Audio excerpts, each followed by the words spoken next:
In today's video, I'm going to show you how you can play Resident Evil 2 on your Mac. The first thing we need to do is to download an application called Crossover. Crossover is responsible for translating Windows commands into Mac commands. So to do this, we first want to open our web browser, and you want to go to codeweavers.com, and I'll leave this linked in the description below.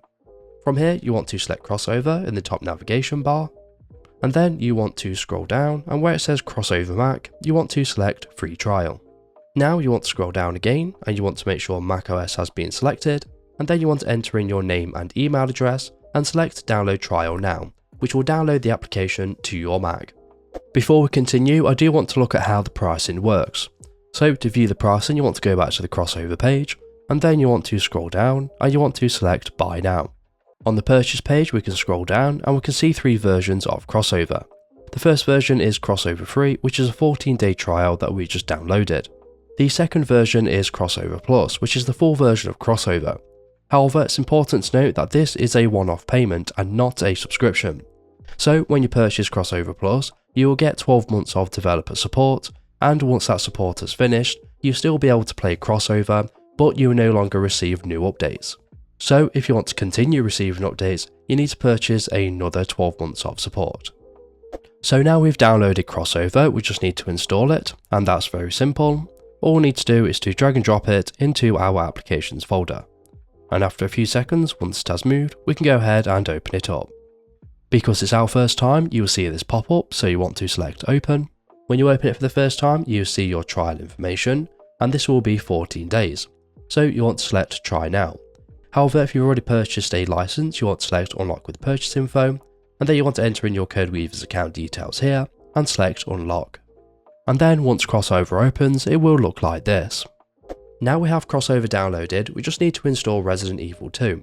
However, before that, we first need to download the platform that we already own Resident Evil 2 with.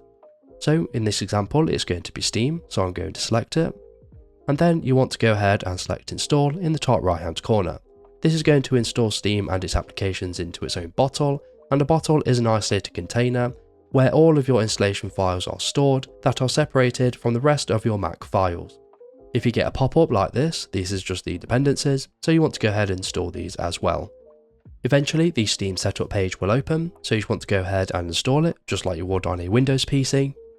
Eventually, after installing some update files, Steam will open and you'll be prompted to log into your account, so you want to do that now. Eventually, the Windows version of Steam will open and it will look like this. So now Steam has been installed to our Mac, we just need to install Resident Evil 2. So to do this, we'll do it like any other Windows PC, so we're going to head over to our library, select Resident Evil 2, and go ahead and install it. So now we have Resident Evil 2 downloaded, we just want to go ahead and open it up. And if it's your first time, it may take a little while as it still needs to install some dependencies. So as you can see, we are now playing Resident Evil 2, and we can start playing just as we normally would. So I've just booted up an old save, and we are now playing Resident Evil 2 without any issues, and what feels like a solid 60 FPS, and I'm currently playing on a MacBook Pro M1 Pro. So we can start playing it just as we normally would. And that's it, so if this video was helpful, please leave a like, and if you have any questions or comments, you can leave them below.